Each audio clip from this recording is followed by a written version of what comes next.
Cheap Tickets wants to thank you for defending our country all over the world. Cheap Tickets wants to help you take a trip of your own.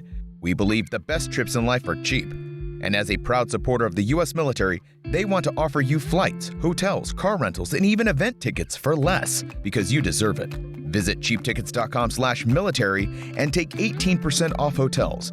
Offer is valid for active duty service members, veterans, military reserves, and the National Guard. Cheap Tickets thanks you for your service. cheaptickets.com/military. Now more than ever, you need reliable news you can count on. Since 1861, Stars and Stripes has been committed to bringing you the news without the spin. We believe in the First Amendment, and we're damn proud to have been there alongside you wherever you were deployed, keeping you connected. Today, we're only a click away. Go to stripes.com, use promo code podcast, and get 50% off your subscription. 50% off. There are some folks out there that think Stars and Stripes is a little old-fashioned. Well, folks, maybe right now, we need a little old-fashioned. Go to stripes.com and get reconnected with a legacy of news without the spin. Stripes.com.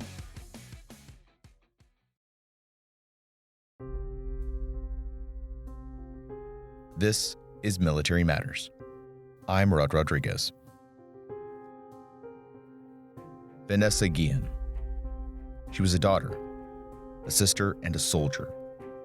A native of Houston, Texas, as a little girl, she had felt a calling to the uniform, to service. The daughter of Mexican immigrants, Vanessa sought to make the most of the opportunity that is being an American. She wanted to make her parents proud. And like many children of immigrants, she wanted to show them their sacrifices were not in vain. Weeks after graduating high school, an excited Vanessa left to basic training to fulfill her childhood dream and to serve the country that her family believed in. She would become a 91 Fox, small arms repair, and be assigned to the 3rd Cavalry Regiment, Fort Hood, Texas. Vanessa Guillén could never have imagined that her life would find itself cut short at the hands of a fellow soldier on an Army installation she thought was safe. April 22nd. Vanessa's sister Myra can't get a hold of her on the phone. The day that Vanessa went missing, her sister had called her many times, so did a lot of other people, because she had plans to go on a hike that day. That's Natalie Khawam, attorney for the Guillén family. But it was strange that after 12 o'clock, somewhere around then, she never responded to anyone's phone calls or anyone's text messages or anything.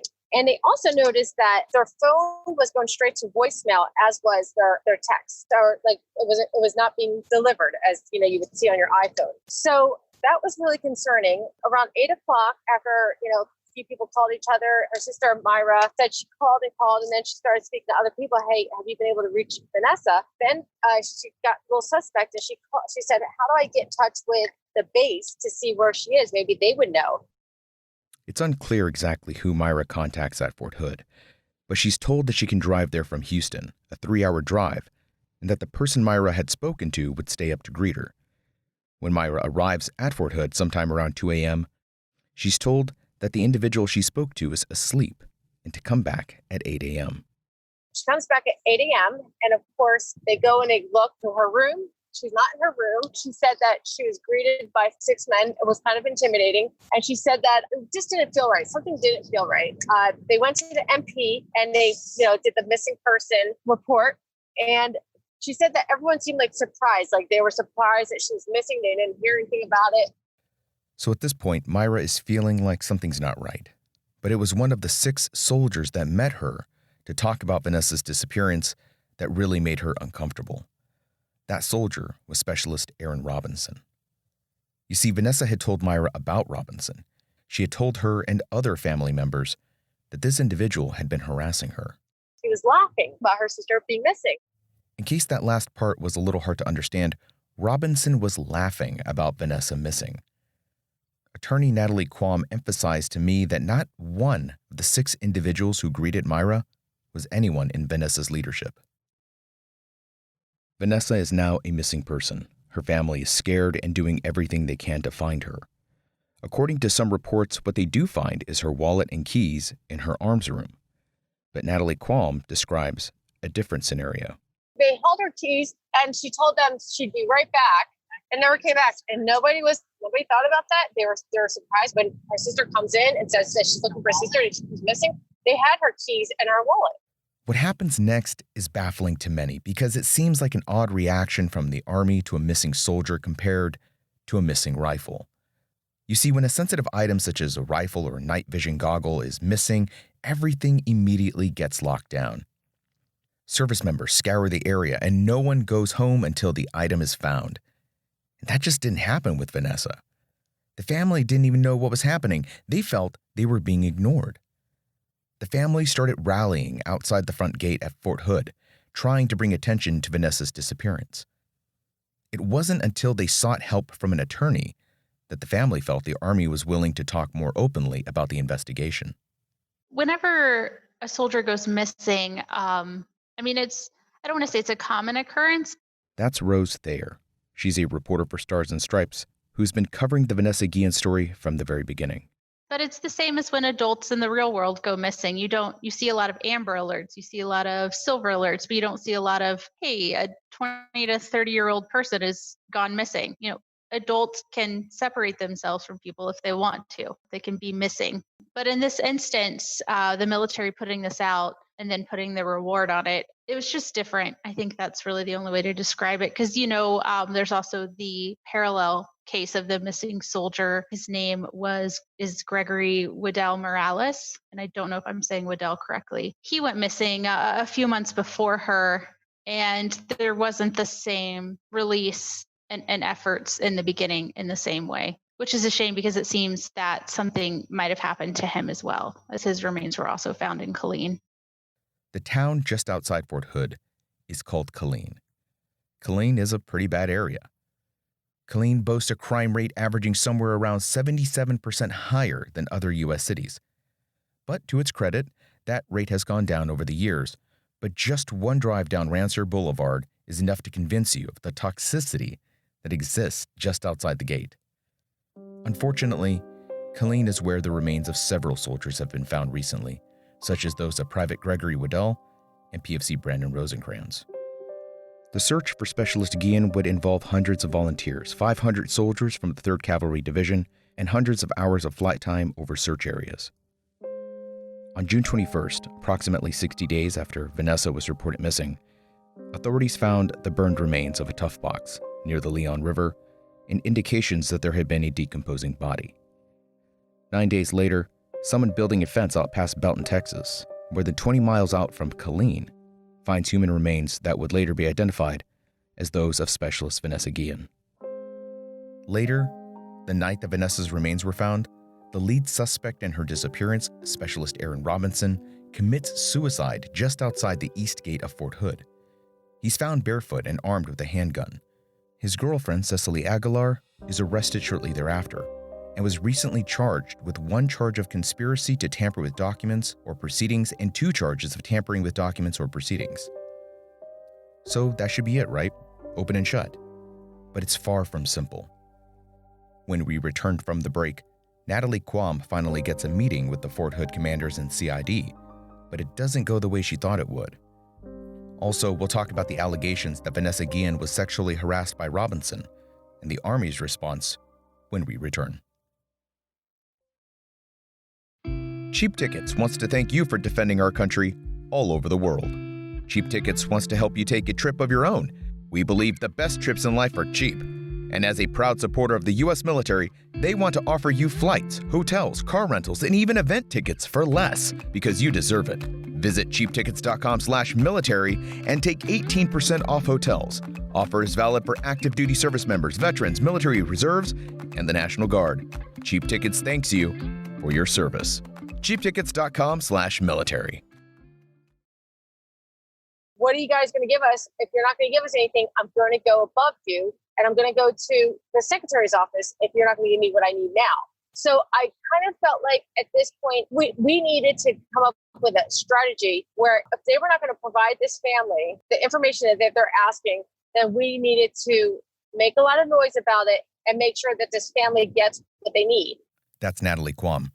She's talking about the lack of information sharing she and her clients, the Guillén family, were receiving from the Army and CID. It's only after they made a lot of noise that she feels a meeting was pulled together to share information.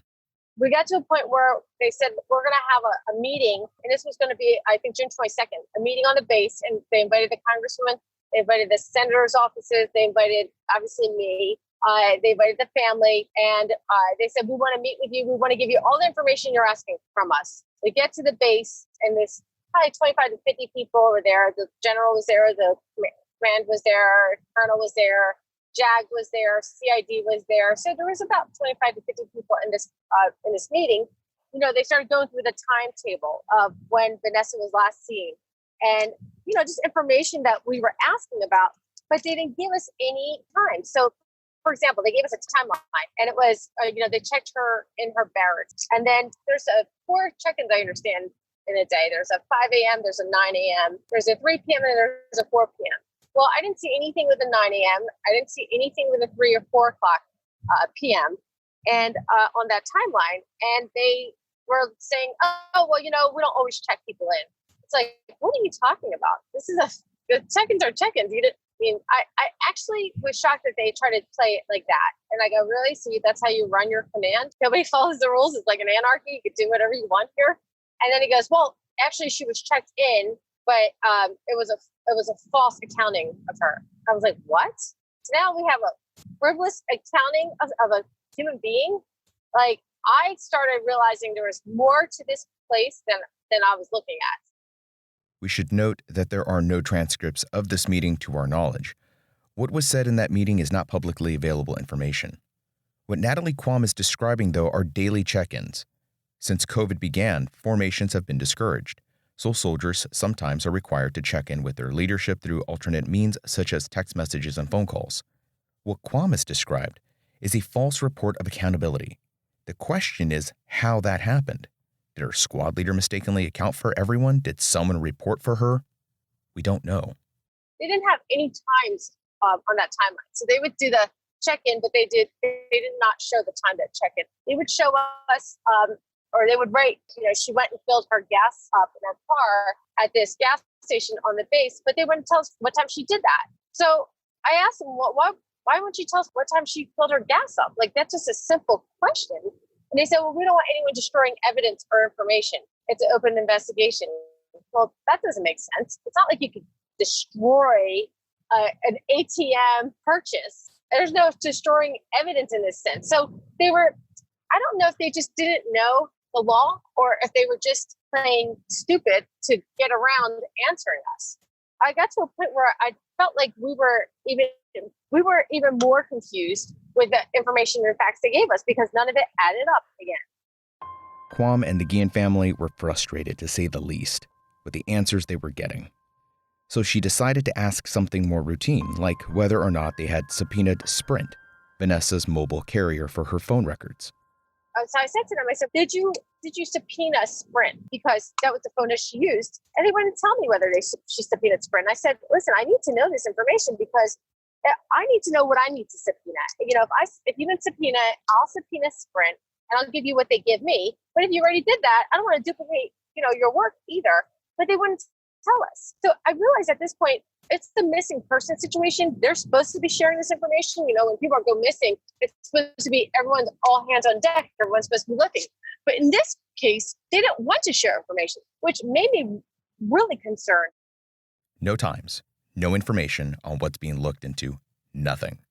Khawam is hitting wall after wall. It was obvious to her that this meeting was intended to be more of a display of cooperation than it was an actual discussion of facts and information sharing. So she decides to offer information instead of asking for it. She shares with the room the family's thoughts on the matter, specifically about Robinson. We told them that we believe that Aaron Robinson was the person that was, because they wouldn't tell us who she worked with that day either. So we understand that he worked with her that day. We believe that he did something to her and we took off base, and we said, this is the same guy that was sexually harassing her. So they said, oh, well, we'll note that. We'll note that. So, either they played dumb, again, going back to the whole, either they played dumb or they really, really were like completely clueless. Like many of you, I've also seen procedural cop shows, and one of the most often repeated phrases is that cops can't talk about, quote, ongoing investigations, I asked Natalie Khawam if this wasn't actually normal for the police to do. This was, after all, an open investigation. Wouldn't the police be legally obligated to not disclose the details of this case? No, you would think that the way they acted, you would have thought they were the ones who committed the crime, like they were defending themselves or they were trying to obstruct us from being able to do any kind of research. It's just bizarre. I've never seen anything like this because I work with U.S. attorneys all the time. We're very transparent with who's subpoenaing what we're deposing. We want to work together. And this is quite the opposite. It's like we're supposed to be working together, but they don't want to work together. And it's not like they have a choice. They're supposed, when they said to me, oh, well, this is an open investigation, so we can't share this information. Well, actually, that's not true. You can. The command actually has the discretion to do that, first of all. And secondly, when it's a missing person case, they're supposed to share the information. This is not like, some kind of criminal case where someone stole something. This is a missing person case. It's not even a rule or law to not share information with an open investigation. And even if it was a rule or law, you can waive it. So it's like they were just really, going back to the whole, I don't know what they were hiding. This meeting happened on June 22nd, 2 months after Vanessa went missing. But when this meeting happened, a day or two prior to that meeting, Army investigators had found a burn site with a disposed-of tough box near the Leon River. Both of their cell phones were searched, a forensic search, and pinged as being out in this location on the Leon River. That's Rose Thayer again, reporter for Stars and Stripes. The 2 cell phones she's talking about belonged to Robinson and his girlfriend, Cicely Aguilar. Aguilar is the estranged spouse of a former Fort Hood soldier. That relationship comes into play later. Which is what brought Texas EquiSearch and other investigative teams and agencies out there. And they found the lid of a plastic tough box that had been partially burned, and they found evidence of a burn site, but they couldn't find any evidence of Vanessa there beyond that. So Natalie Khawam's notion that some of the folks at the meeting were playing dumb isn't that far off point, it seems.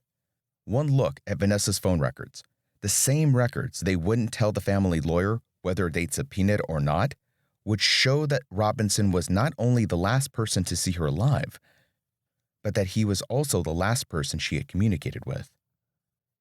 During the time frame that investigators knew something had happened to Vanessa, you would see Robinson had communicated with Cicely Aguilar, his girlfriend. Follow the tower pings of the 2 that night, and you're led right to the site where the tough box is found burned. Let's go back to that meeting for a moment. Natalie Khawam doesn't know any of this yet, but the folks across the table do. When she told them about Vanessa's sexual harassment claim to her family, this guy was sexually harassing her, and, did you look into this issue? And they said, no, we didn't look into it. And we said, why not? Well, sexual harassment is not criminal. That was literally the response that came out of their mouth. And I was a little confused, like, we have a missing person here. Wouldn't you want to look into that so we can understand, because that may have led to a disappearance or some kind of, bad situation, bad blood or something. I don't know. So it was really like this attitude of, that's, as you could see, it's not taken serious at the base, and they question it all. Like they don't want to ever admit to anything, whether sexual harassment or not. They're never going to admit to it. And when I asked them, so then that's when the colonel was like, well, I'll take it serious and I'll do my own investigation. Well, wow, dude, you're like 60 days out here. Like she's missing 60 days. And now you want to take it serious? Like, it was really shocking the way that they were it's almost like they had their own rules. So why didn't Vanessa ever file a sharp complaint against Robinson? Why is this coming out now after she's been missing and authorities are withholding information about the investigation from the family's attorney? The family had in fact mentioned that Vanessa had been sexually harassed by an NCO, but Vanessa had reported it through SHARP, the Army's Sexual Harassment Assault Response and Prevention Program. So why didn't she report Robinson? Simply put, Vanessa was scared to report. According to her family, she was terrified of retaliation, of being called a liar, and what it would do to her career. Remember, at the time she told her family about Robinson, she was a private. This reason for not reporting is all too familiar. And after this detail came to light, countless service members began to come forward under the hashtag #IamVanessaGuillén, telling their stories of why they were afraid. What's even more disturbing about the sexual harassment claim by the family is the subsequent response they received from the Army. No, there's no sexual harassment. What do you mean there's no sexual? She just got murdered. I think it's beyond that now. Okay, guys, you don't think it's sexual harassment, but the guy murdered her? Like, it's just bizarre. And then they came back with the most recent report saying that, yes, they looked into it and she was harassed. We believe she was harassed, but not sexually harassed. And then when asked further about the harassment, they said, well, there was vulgarity that was used and some sexual explicit language used, but it was a misunderstanding. It's not sexual harassment. Wait a second. When somebody harasses someone and there's sexual conduct and language being used, we call that sexual harassment. So I get it.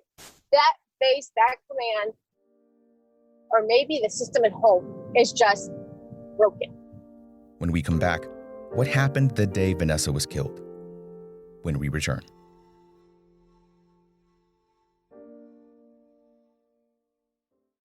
Now more than ever, you need reliable news you can count on. Since 1861, Stars and Stripes has been committed to bringing you the news without the spin. We believe in the First Amendment, and we're damn proud to have been there alongside you wherever you were deployed, keeping you connected.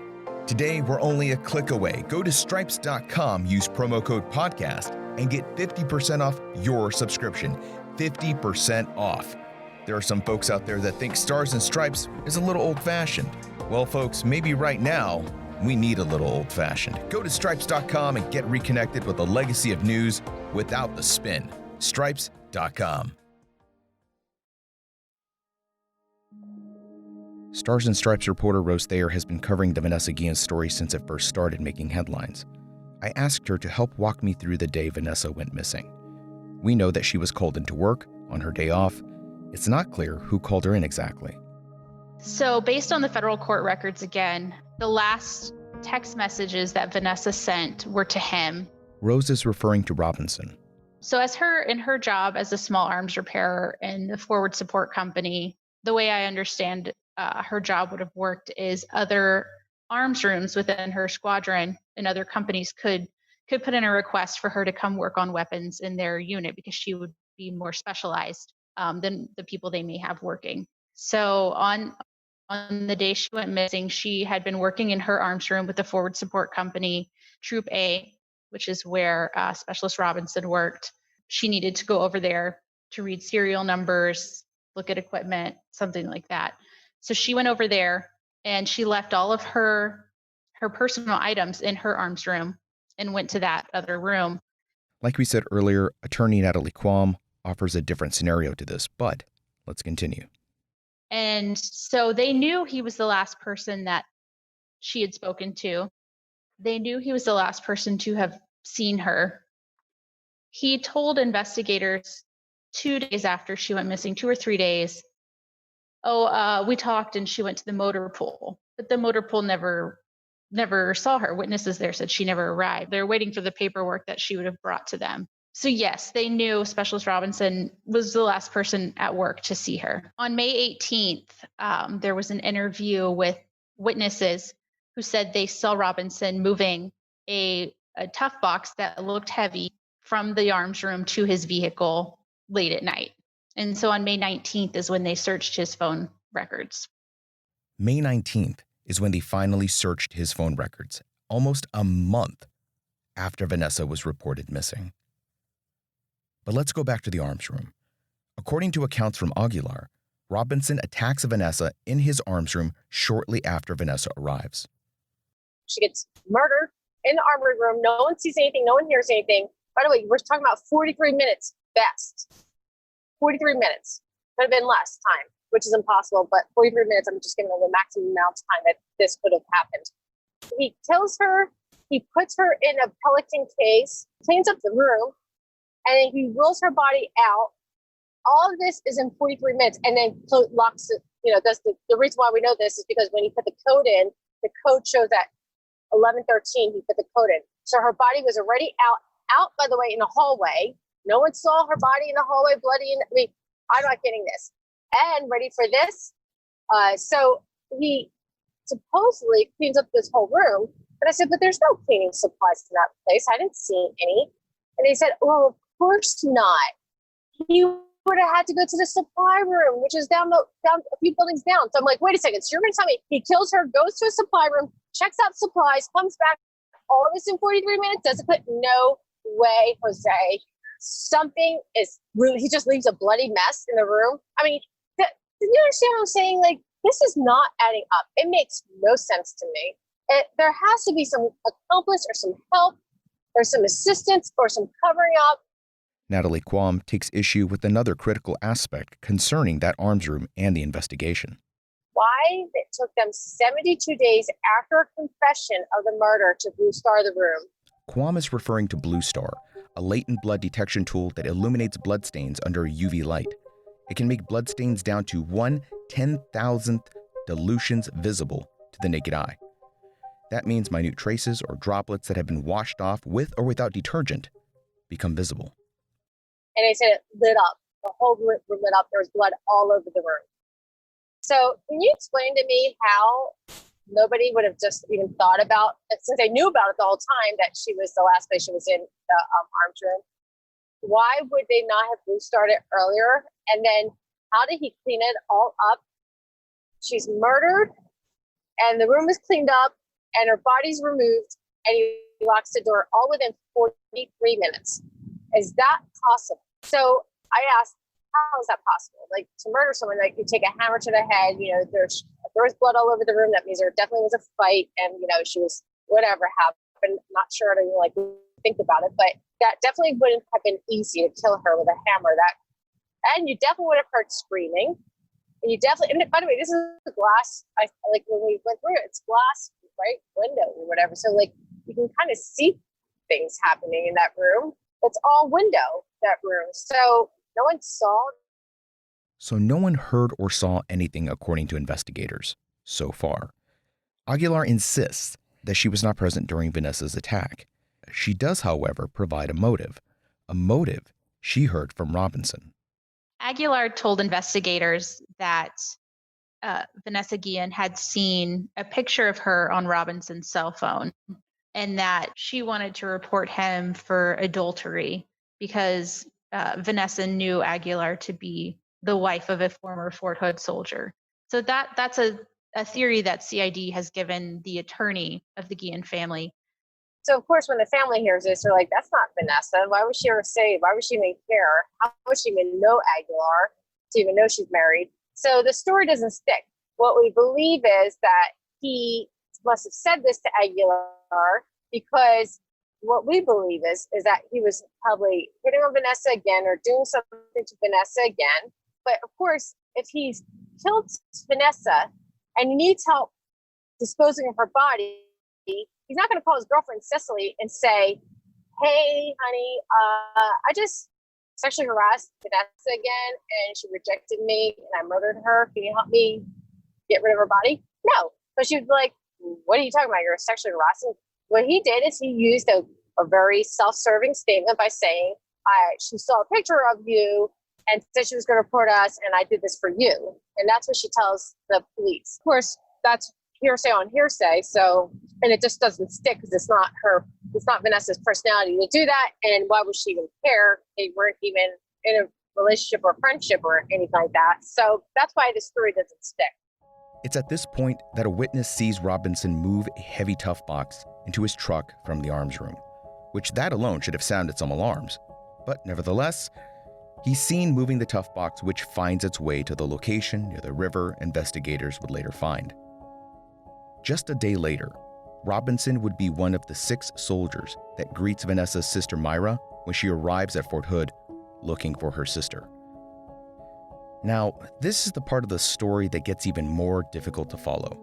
According to Natalie Khawam, Robinson had been confined to the barracks, but not for suspicion of murder, but because he had been breaking rules related to COVID-19. They had someone guard him because over the last several weeks, they said, you know, there was that spike with the COVID and they put rules on base that nobody leave the base. And supposedly he was violating the rules for several weeks, several times. And so they had a guard to guard him so he stopped violating the COVID rules. So, and supposedly that they had him for adultery. They were trying to hold him or, guard him for adultery or something about adultery. So I said, adultery? I mean, you have a murderer here and you're trying to get him on adultery. It's like, that was just baffling.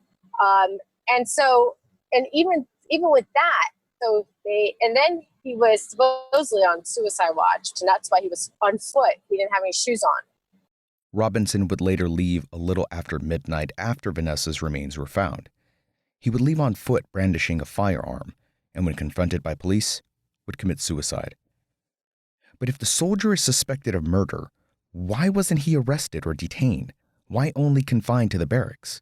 The strangest thing that they told us, and I thought strange, was that the day that he killed himself, that evening that he killed himself, that was when they found the remains. They found the remains the day before. They had a confession from the accomplice, and yet they tried to get a warrant for his arrest, and the base denied the warrant for his arrest. The base lawyer.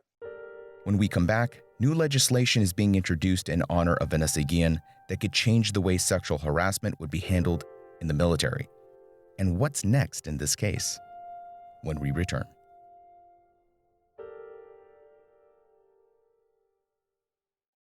Now more than ever, you need reliable news you can count on. Since 1861, Stars and Stripes has been committed to bringing you the news without the spin. We believe in the First Amendment, and we're damn proud to have been there alongside you wherever you were deployed, keeping you connected. Today, we're only a click away. Go to stripes.com, use promo code podcast, and get 50% off your subscription. 50% off. There are some folks out there that think Stars and Stripes is a little old-fashioned. Well, folks, maybe right now, we need a little old-fashioned. Go to stripes.com and get reconnected with a legacy of news without the spin. Stripes.com.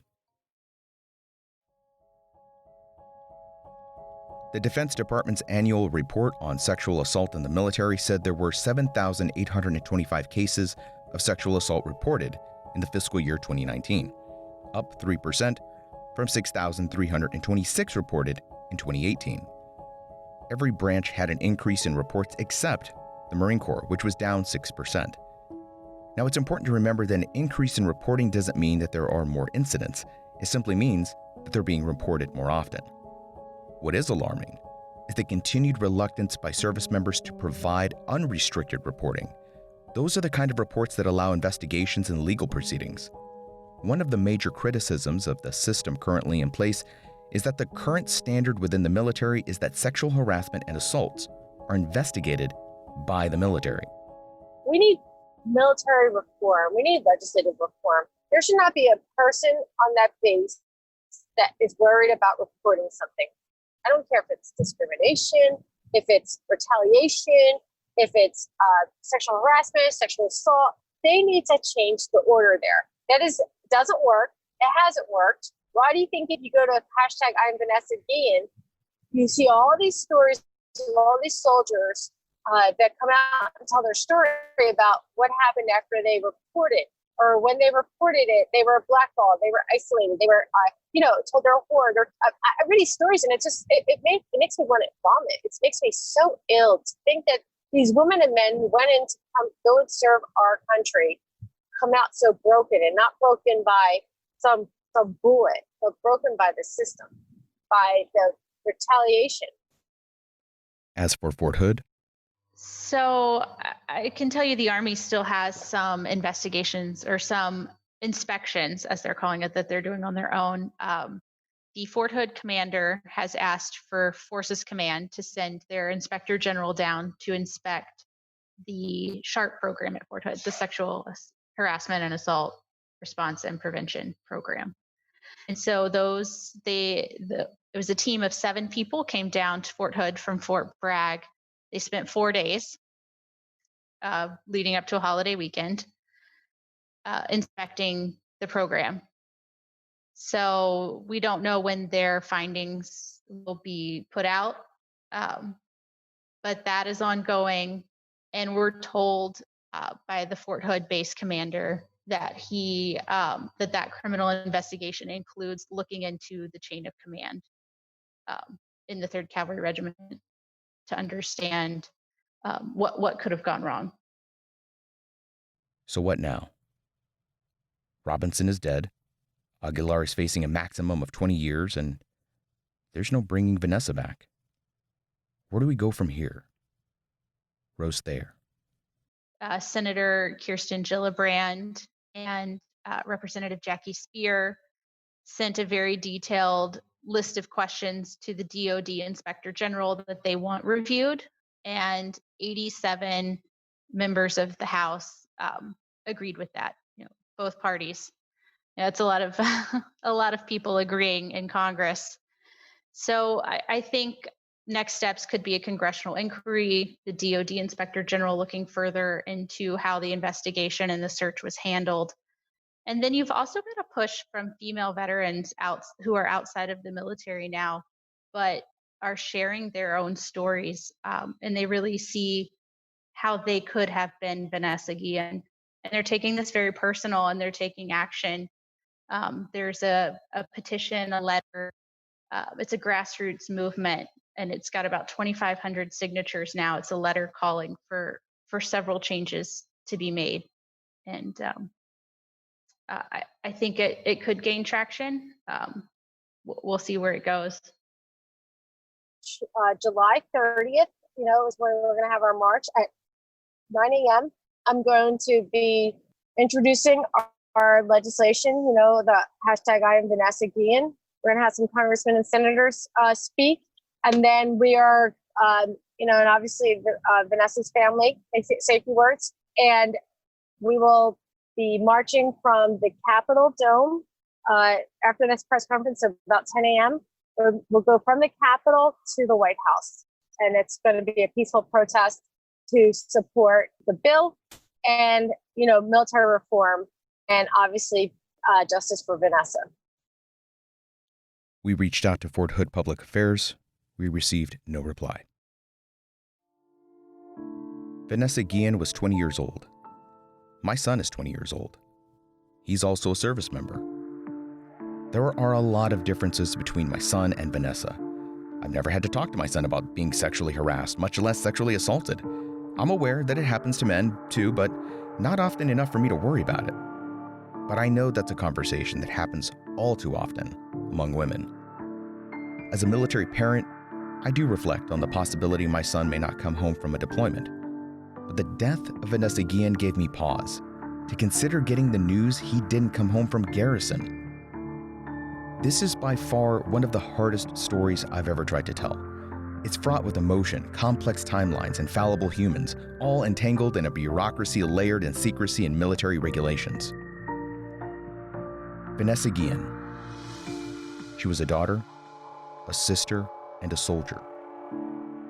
No matter how horrible her story ended, we have to remember the woman she was, the life she lived, and the service that was cut far too short.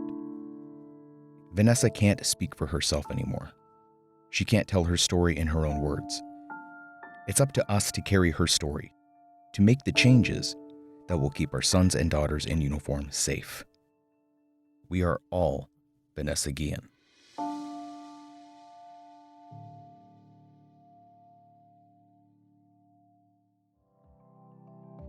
This episode of Military Matters was written and produced by Rod Rodriguez. Executive produced by Benjamin Bateman. This was a Stars and Stripes production. You can follow Military Matters on Twitter at StripesMMPod. Support this podcast by leaving us a review on Apple Podcasts and Spotify. Those really do help us reach more people and keep this podcast going. I'm Rod Rodriguez. This was Military Matters.